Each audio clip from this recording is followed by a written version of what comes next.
Halo pemirsa Monas TV, senang sekali saya Andrea Ririn Karina dapat kembali menjumpai Anda dalam Monas Daily. Dalam beberapa menit ke depan kami akan menyajikan berita-berita terpercaya hanya untuk Anda. Pemirsa, sejumlah tokoh penting yang juga merupakan alumni Fakultas Teknik Universitas Hasanuddin menghadiri puncak perayaan Disnatalis ke-64 Fakultas Teknik Unhas yang digelar pada Sabtu pagi lalu. Gubernur Sulawesi Selatan Sudirman Sulaiman dan Wali Kota Makassar Dani Pomanto adalah dua calon gubernur yang juga ikut hadir. Keduanya memperoleh penghargaan Alumni Award dan mengajak seluruh lapisan mengikuti Pilkada 2024 secara sehat. Gubernur Sulawesi Selatan periode 2018-2023 Sudirman Sulaiman dan Wali Kota Makassar periode 2014 hingga sekarang Muhammad Randam Pomanto atau yang biasa dikenal sebagai Dani Pomanto turut hadir memeriahkan puncak perayaan Disnatalis ke-64 Fakultas Teknik Universitas Hasanuddin. Dalam kemeriahan acara yang digelar 31 Agustus ini, Sudirman Sulaiman maupun Dani Pomanto menerima Alumni Award berupa sertifikat dan PIN yang disematkan Rektor Unhas bersama dengan Fakultas Teknik.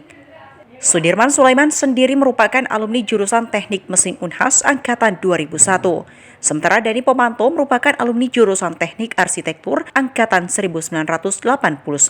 Sudirman Sulaiman mengatakan bahwa penghargaan tersebut menjadi satu motivasi baginya untuk terus menginspirasi. Sudirman juga menyinggung soal pilkada yang akan digelar pada November mendatang.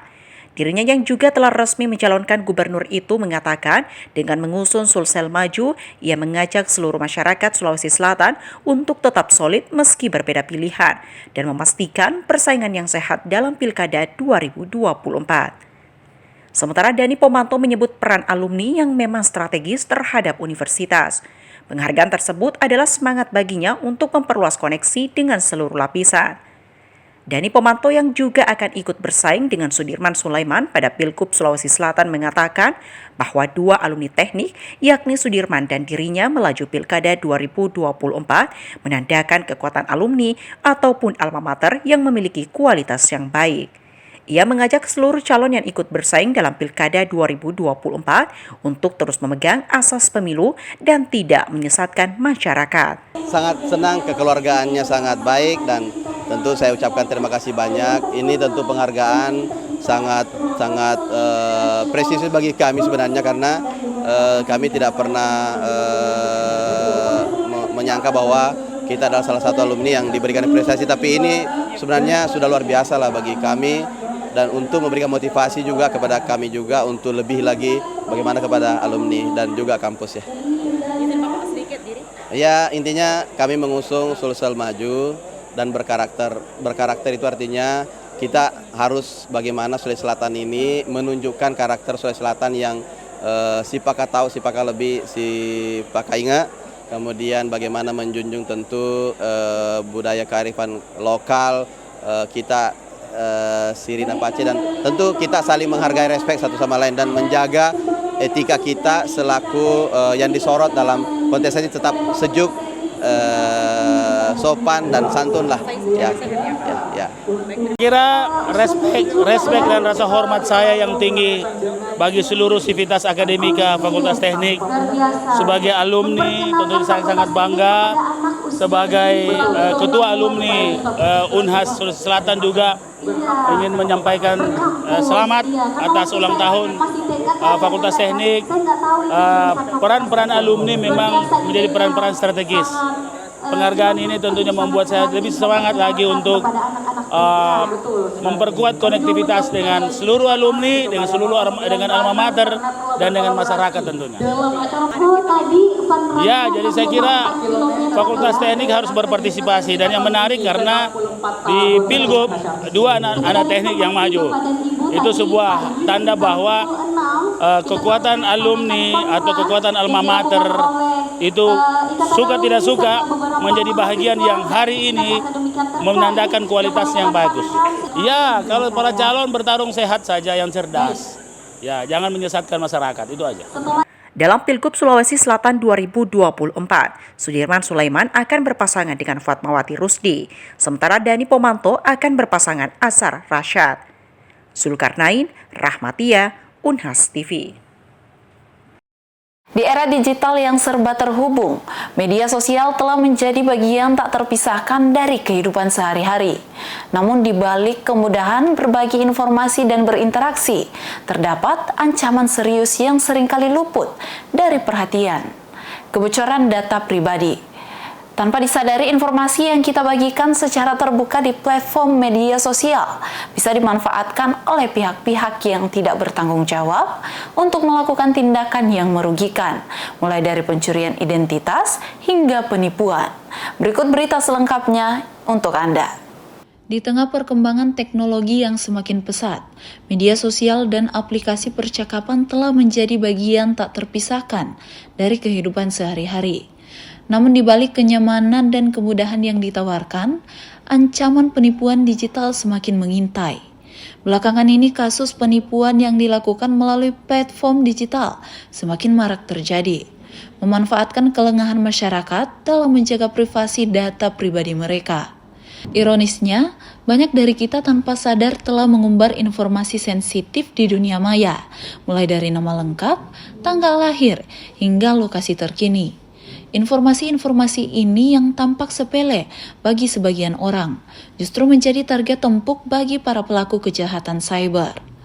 Mereka dengan cermat mengumpulkan data-data tersebut secara bertahap hingga mampu menyamar menjadi diri kita dan melancarkan aksinya.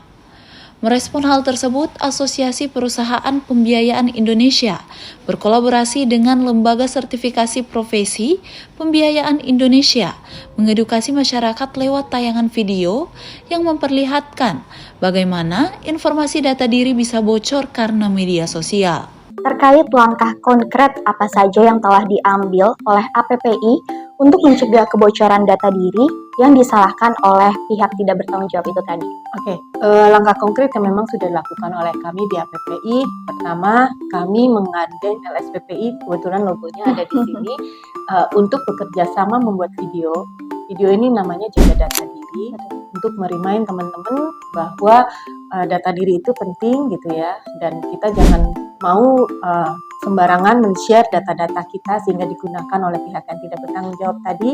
Lalu kemudian kami di APPI juga secara konsisten kita juga melakukan yang namanya sosialisasi gitu ya. Lalu kami juga melakukan seminar-seminar terkait dengan perlindungan data diri. Jadi saya rasa mungkin itu yang sudah kami lakukan sejauh ini, tapi tentunya itu tidak menutup langkah-langkah yang akan dilakukan oleh APPI selanjutnya.